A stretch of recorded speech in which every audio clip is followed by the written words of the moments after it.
Pessoal, o cenário é inevitável. Todo mundo sabe que o Donald Trump vai acabar partindo para cima do Brasil. Ele já não tem mais o que se dizer de uma relação boa, amistosa com o Brasil, estando o Lula no poder. E a gente sabe disso. Ontem ele fez uma ameaça de que ele vai impor sanções econômicas. Isso enfraquece o Lula, pode fazer com que o Lula caia. A grande questão agora, que entra no radar, é se vão repetir o que aconteceu com a Dilma Rousseff e vão tirar o mais rápido possível porque o Brasil não aguenta, ou se vão esperar até 2026. Mas o Lula, ao que tudo indica, não permanece no poder. Os petistas sabem disso e agora a questão é: vão ligar o foda-se. E aí, o que vai acontecer daqui para frente já é uma incógnita. Vamos falar sobre isso? Não esquece de se inscrever, curtir, compartilhar, isso é muito importante. Lembrando vocês que o livro Segredos Milionários dos Leilões está disponível para vocês fazerem o download e os outros livros também estão todos disponíveis aí. Fechou? Vamos entender tudo que está acontecendo porque a coisa é mais tensa do que você possa imaginar. Vamos começar falando com o Brasil, né? O Donald Trump foi eleito, ganhou. Donald Trump não gosta, né, do Lula. O Elon Musk detesta o Supremo Tribunal Federal, né, em especial o Alexandre de Moraes. Mas para além disso tem a questão econômica. O Brasil faz parte do BRICS. O BRICS é um grupo econômico, ou melhor, deveria ser econômico, mas hoje é muito mais um grupo ideológico, né, que abriga várias ditaduras. E o Brasil está endossando um discurso da China, tá sendo uma espécie de cachorrinho da China, dizendo que nós não vamos mais usar o dólar. Nós vamos na contramão do mundo e não vamos mais usar o dólar. Nós vamos usar a moeda chinesa, que é muito mais confiável, né? E é lógico que não é. O Brasil tá louco com um pensamento desse. Afinal, a China não é confiável, ela esconde números econômicos, não é nada transparente. Em compensação, os Estados Unidos é super transparente. Então, o mundo escolheu lastrear pelo dólar porque o dólar ele é transparente, você tem uma democracia consolidada, né? Em momento algum você vai ter aí uma tentativa de interferência no mercado agressiva como a China pode fazer, né? Mercado interno. Então, para outros países que têm negociações dentro dos Estados Unidos, você não pode ir lá investir alto numa empresa e no outro dia descobrir que o Estado tomou sua empresa. Então é por isso que o dólar é a aposta. O Brasil, essa semana passada agora, durante a cúpula do G20, fez o primeiro empréstimo não lastreado em dólar. Pegou com a moeda chinesa.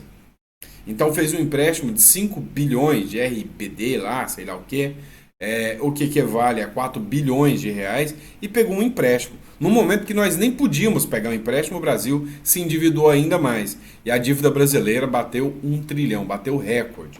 Ou seja, estamos numa situação tensa. Então, o Brasil foi o primeiro a endossar esse discurso de que há uma alternativa econômica ao dólar. BRICS pode consolidar a alternativa econômica, mas ninguém ganharia com essa polarização, dizem economistas.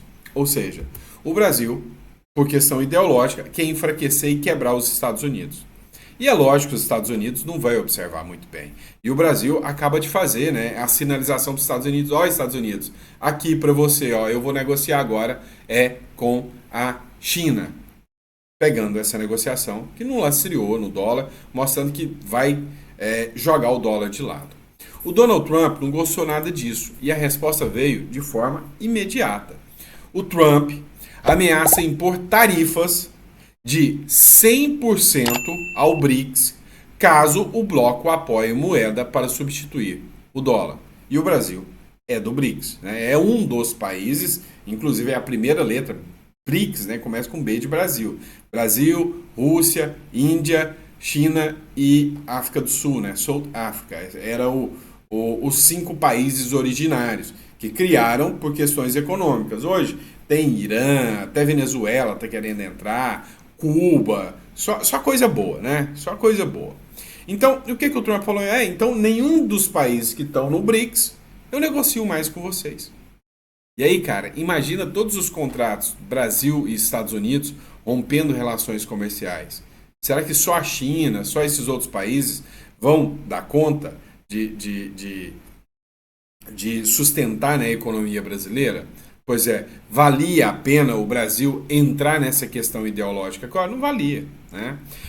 Matéria da Folha de São Paulo diz o seguinte aqui. Deixa eu adequar aqui a câmera aqui, tá?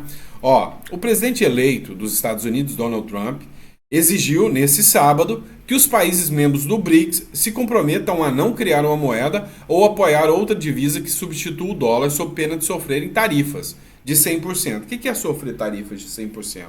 Olha, eu vou cobrar um imposto de 100% sobre tudo que a gente for importar. Então, o povo americano não vai comprar nada do Brasil mais, porque vai sair o dobro do preço. Exigimos que esses países se comprometam a não criar uma nova moeda no BRICS, nem apoiar qualquer outra moeda que substitua o poderoso dólar americano. Caso contrário, eles sofrerão 100% de tarifas e deverão dizer adeus às vendas para a maravilhosa economia norte-americana, escreveu Donald Trump na sua plataforma na mídia social. E o Brasil está apostando que dá conta de segurar o bet, né? Com essa economia em frangalhos que o Brasil está e já está entendendo, né, o impacto do dólar aí, né? O Floriano, ele publicou o seguinte, ó: Trump ameaça os BRICS com tarifas de 100% se substituíram o dólar como moeda oficial. O Brasil, ao apoiar a criação de uma nova moeda no BRICS, pode enfrentar sérias consequências econômicas, com ameaças de tarifa de até 100% dos Estados Unidos. O impacto na economia brasileira pode ser devastador. Inflação descontrolada, paralisação do comércio, perda do poder de compra. O presidente eleito Donald Trump foi claro: ou o Brasil se alinha com o dólar, ou arca com as consequências. Tá, e o que isso quer dizer? Quer dizer que nós, cara, vamos passar por tempos difíceis demais. Ah, lá vem o Sandro com alarmismo de novo. Mas não é só eu não, gente. Todo mundo que é da área econômica tá falando isso, tá? Olha só essa matéria aqui da Record aqui que eu vou colocar aqui para vocês aqui. Pera aí, pessoal, tá? Só um minutinho. Trump ameaçou impor tarifas de 100% aos países do BRICS se o bloco acabar com o domínio do dólar. A declaração de Trump foi feita por uma rede social. Exigimos que esses países se comprometam a não criar uma nova moeda do BRICS, nem apoiar qualquer outra moeda que substitua o poderoso dólar americano, ou eles sofrerão 100% de tarifas, escreveu o presidente eleito. Os países que compõem o bloco das economias emergentes, incluindo o Brasil, querem uma independência do dólar nas negociações comerciais. Nesta semana, Trump também ameaçou impor tarifas à China, Canadá e México. Pois é, e você sabe o que é o mais louco dessa história? Trump é o presidente eleito, não é o presidente empossado. Ele ainda não é presidente dos Estados Unidos, ele vai ser, mas não é ainda. O presidente é o banana do Biden que não falou nada, tá vendo os outros países minando, né, a economia norte-americana e tá deixando isso acontecer. Agora, o que acontece? O Brasil tem uma situação muito difícil. Isso vai ter muitos impactos, tá?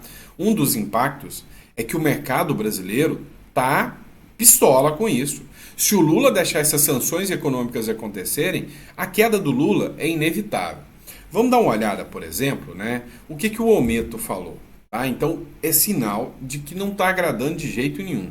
Matéria da Revista Oeste. Estamos ferrados, diz Rubens Ometo ao criticar a política econômica de Lula para Galípolo. Galípolo é o cara que vai assumir o Banco Central agora, né? O cara que vai ficar à frente do Banco Central. E se colocar um cara populista lá, o dólar que já está 6 vai bater 10. É aí que o Brasil vai entrar numa espiral, né, sem retorno. Durante o evento do Grupo Esferas Brasil em São Paulo, Rubens Ometo, presidente do Grupo COSAN, criticou a política econômica do governo de Luiz Inácio Lula da Silva. Ele disse que o Brasil está ferrado para o futuro novo presidente do Banco Central, Gabriel Galípolo, indicado pelo petista. A declaração ocorreu na última quinta-feira. Eu já estou falando isso para vocês.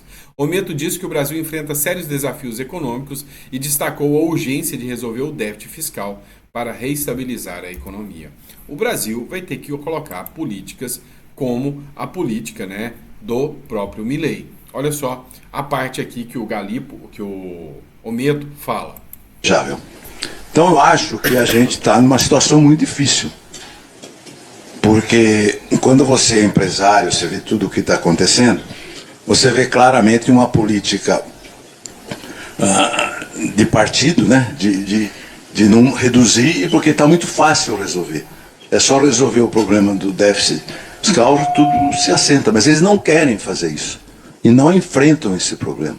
Então o que vai acontecer? Os juros vai subindo, os investimentos que todo mundo fala que vai ter de infraestrutura, a parceria público-privada, não vai acontecer, porque o empresário que investir dinheiro com essas taxas de juros, ele vai quebrar, ele não vai conseguir, como eles são inteligentes, eles não vão fazer isso, e isso vai gerar depois uma inflação de demanda, porque você não vai ter produtos.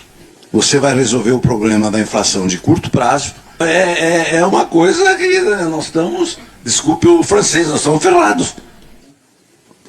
Porque a alta administração do nosso país acha que está certo e não quer fazer nada, e é uma pena. O país tem tudo de bom, tem reserva, tem energia, tem empresários brilhantes, tem desejável. Pois é, o Brasil tem de tudo, só não tem político que presta, né? Então, cada vez mais, né, a classe política brasileira está em descrédito.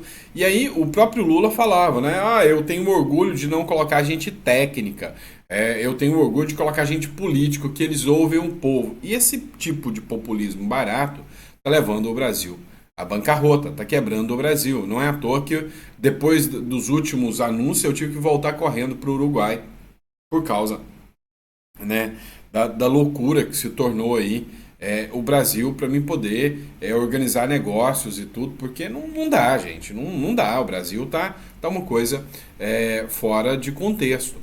E ainda tem a questão do autoritarismo, né, que acontece no Brasil. O Lira surpreendeu muitas pessoas ao anunciar que vai processar a Polícia Federal. Arthur Lira avalia processar a Polícia Federal por abuso de autoridade contra o Marcel Van Hatten, né, e contra o Cabo Gilberto. O presidente da Câmara dos Deputados, Arthur Lira, recorreu à consultoria jurídica da Casa para apoiar um possível processo de abuso de autoridade contra a Polícia Federal. Né? Que vergonha, que nível que o Brasil está chegando, né? A decisão foi tomada depois que o deputado Marcel Van Hatten, do Novo, foi indiciado por críticas a um delegado. O indiciamento ocorreu em 13 de novembro, conduzido pelo delegado Marco Bontempo. As críticas de Van Hatten na tribuna da Câmara focaram em Fábio Schor, responsável pela investigação contra Felipe Martins, ex-assessor do governo Bolsonaro. Pois é, o Lira, ele tem que entender que ele é conivente com isso, né? Ele tem toda a responsabilidade, que até agora ele foi conivente. Muita gente falou, mas o Lira está fazendo só um teatro. O lance é que não. Ele está sofrendo pressão porque ele quer candidato dele agora, o Hugo Mota. E se ele não defender os deputados estão se sentindo incomodados com isso. Estão se sentindo cada vez mais incomodados. Enquanto o Brasil está escalando na censura, enquanto o Brasil está escalando, né, ou melhor, está declinando na economia, está despencando, o Milei bateu em cima, vem apresentando projetos e diz que vai agora aumentar, né, a pressão motosserra. Olha só, o Trust Economy escreveu o seguinte: o Milei lança a plataforma Denúncia à Burocracia, que permite aos cidadãos identificarem regulações desnecessárias que atrapalham o povo argentino. Olha o tanto que o Milei tem uma sacada boa. Ele entendeu o seguinte, você cidadão argentino, que está tendo problema com alguma lei, alguma regulação, algum decreto, que está atrapalhando mais do que ajudando, você vai fazer denúncia. E você vai justificar por que isso tem que cair. E nós vamos analisar e nós vamos derrubar isso. É o contrário do Brasil. O Brasil, ele tem uma plataforma mental que ela diz assim, não depende do povo. O cara vai usar. E aí, ele tem algum entrave, algum problema. O político pensa assim, não, se deu problema e o brasileiro não reclamou, é porque ele aguenta mais, o grosso vai entrar mais. Então vamos piorar ainda mais para ele. O presidente argentino está fazendo o caminho contrário, né? Está fazendo o caminho totalmente, né, o inverso. Outra pessoa que fez críticas duras ao governo foi o deputado Sanderson. O Sanderson escreveu o seguinte: nossa moeda derreteu nas mãos do Lula, Haddad e dos jagunços que estão dando sustentação a esse regime. Hoje o real só está melhor do que as moedas de países em caos, como a Etiópia, Venezuela, Sudão. Façam um L, patifes, sócios da desordem que tomou conta do Brasil. Ou seja, O governo está tomando críticas de todos os lados, mas de todos os lados. Não só da oposição, até de quem apoiou o Lula. Tá? Teve muita gente que fez campanha para Lula, o próprio Ometo, os economistas que fizeram a carta pela democracia, porque o Bolsonaro é ruim demais, porque o Paulo Guedes é ruim demais, e aí não dá para ser assim, a gente precisa da carta pela democracia, lembra disso? Pois é, uma figura que eu gosto muito é o Pondé, mas o Pondé, assim, não dá para entender o que passou na cabeça dele em apoiar o Lula contra o Bolsonaro. É sinal de que ele entende de filosofia, de economia, ele é um bosta, né, com perdão da palavra, não entende nada de economia, né, entende filosofia. E agora está entendendo a merda que o Brasil entrou. A verdade é essa. Publicou nas redes sociais o seguinte: Lula e seu consórcio de puxa-sacos vão destruir o Brasil. Né? Parabéns a todos os envolvidos, vamos deixar bem claro aqui. Né? Até a sua saída, o dólar chegará a R$10, porque o PT é um partido irresponsável, ganancioso e corrupto. No consórcio de seus apoiadores, na mídia e na academia, serão dadas 1000 desculpas para a devastação do país. E aí é que entra o ponto interessante. A gente começa a observar todos aqueles que assinaram a cartinha pela democracia desesperados, todos aqueles falando o seguinte: olha, e agora? Nossa, não dá para esperar até 2026 para tirar o Lula. Então, esse discurso desesperado do Ometo, discurso desesperado do Pondé, é exatamente o discurso de deu merda, não vai dar certo. A gente precisa estancar a sangria o mais rápido possível. A gente precisa parar isso aqui o mais rápido possível. Eu gostei da resposta que o Kim Paim deu para o Pondé aqui. Ele escreveu o seguinte: tu é uma onda, se vende como um filósofo inteligente, critica o Lula, mas quer nos fazer de palhaço, fingindo que você não é corresponsável por esse caos? Tu achas que o povo é burro para esquecer que você fez campanha ativa para o Lula?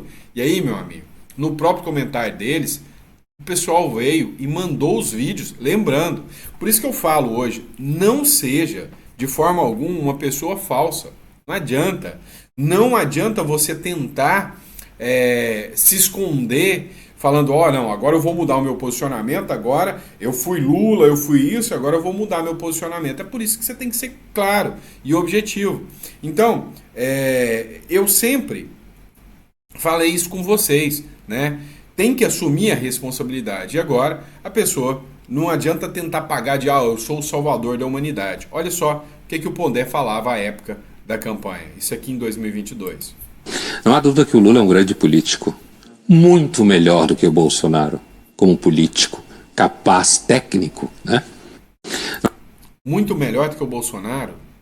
Capaz, técnico? Não. Vem que tem mais atrocidade. O Lula definitivamente ele tem crédito. Isso faz parte do fato de que ele é o líder absoluto do PT, né, e da esquerda brasileira. E, portanto, ele tem crédito de fazer coisas que um outro, se fizesse, não teria essa possibilidade. Agora, eu acho que, sem dúvida nenhuma, esse ano, o governo Lula, ele conseguiu... O Brasil estava muito traumatizado, né? Uma sensação muito assim de que a coisa era um absoluto e total caos. O Bolsonaro era um líder que gerava estresse o tempo inteiro, né? Eu acho que o governo Lula, ele deu que uma acalmada, assim, sabe, na expectativa, na percepção de quem está exercendo o poder, de uma forma mais... É aquilo, né? No fundo, Lula é mais conservador que o Bolsonaro. No fundo, Lula é mais conservador que o Bolsonaro, né? Pois é. Luiz Felipe Pondé prega voto em Lula contra o Bolsonaro. Tem tendência apaziguadora e é muito mais inteligente. Pois é, o Pondé. Parece que nessa aqui se deu uma bola tão fora, né? O arrependimento deve estar amargando tanto aí dentro, né? Ainda bem que pessoas menos letradas, né? As tiazinhas do Zap, depois que o Neymar declarou voto no nada de filosofia, né? Tentaram avisar todo mundo, mas, né, os grandes líderes mentais, econômicos, filosóficos tentaram absorver a ideia aí de que Lula era uma maravilha, né? Pois é, parece que agora vocês estão vendo que vocês vão ter que aprender com a tia do Zap que elas estavam certas e que vocês são um bando de banana, né? Mas o problema é que tá todo mundo se lascando, se ferrando, se fudendo, como diz a Janja, né? Por causa dessa questão econômica. Então, assim, a credibilidade hoje de vocês está abaixo de bumbum de sapo. Essa é a realidade, tá bom? Pessoal, quem ficou até o final, coloca no comentário. Fiquei até o final, gostei do conteúdo. A gente volta, né? Daqui a pouquinho, ao meio-dia, com mais conteúdo para vocês. Grande abraço, fiquem com Deus. Pessoal, e quanto ao áudio, ficou legal? É porque eu não estou usando meu microfone, estou usando o microfone agora do próprio notebook, tá? Eu esqueci de trazer meu microfone, a câmera eu também estou usando do notebook. Se tiver ok, eu vou continuar fazendo a gravação com esse conteúdo da forma que tá bom? Abraço, fica com Deus e até o próximo editorial.